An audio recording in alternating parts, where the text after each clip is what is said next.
জয় যিশু। Good morning. ঈশ্বরকে ধন্যবাদ দিই। আজকের বিষয় আপনার সামনে আমি তুলে ধরতে চাই অনন্ত জীবন। অনন্ত জীবন পাওয়ার জন্য আমাদের কী করতে হবে। তাই আমরা একটা ঘটনা দেখি, মথিলিখিত সুসমাচার 19 অধ্যায় 16 থেকে আমি পাঠ করব 22 অবধি।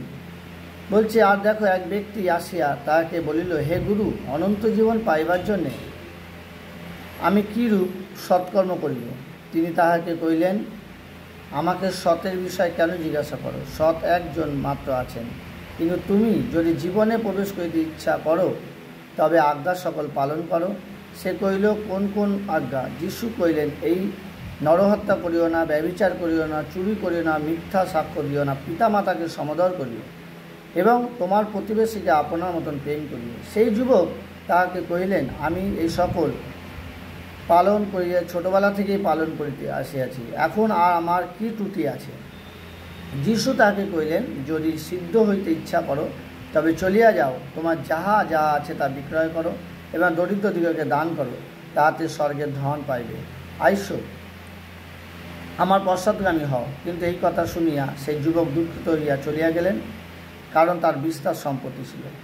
দেখুন, অনন্ত জীবন পাওয়ার জন্যে আগে আমাকে আজ্ঞা পালন করতে হবে। আর সেই আজ্ঞা হচ্ছে, প্রভু যখন যেটা বলবে সেটা যদি আমরা না শুনি, তার আজ্ঞা যদি পালন না করি, তাহলে আমি অনন্ত জীবন পাবো না। কিন্তু এই ছেলেটি এখানে অনন্ত জীবন পেতে এসেছিল প্রভু যিশুর কাছে। তাই প্রভু যিশু তাকে একটা আজ্ঞা দিয়েছিল, তুমি তোমার সম্পত্তি বিক্রি করে দাও। সম্পত্তি বলতে তার মনের মধ্যে প্রভু দেখেছিল আমিত্ব, অহংকার। তাই সেই অহংকারকে বিক্রি করতে বলেছিল, কিন্তু সেই যুবক বুঝতে পারেনি।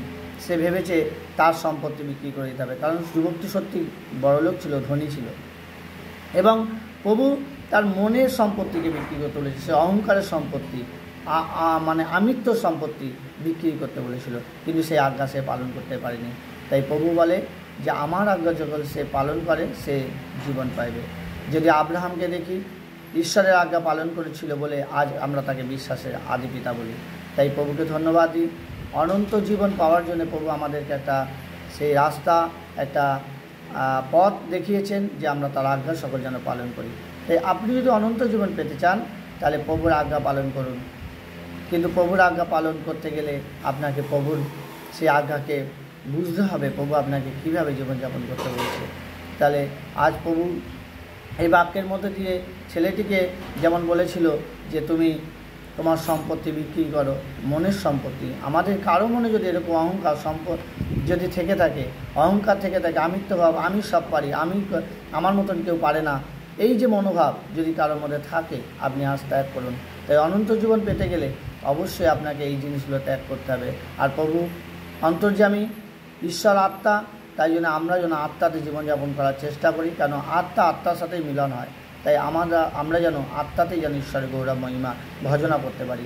আমরা মানসিক নয়, জাগতিক নয়, লোককে দেখানোর জন্য নয়। যদি এগুলো করি তাহলে অনন্ত জীবন আমরা অধিকারী হতে পারবো না।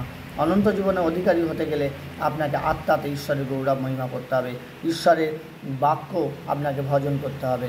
জয় যিশু।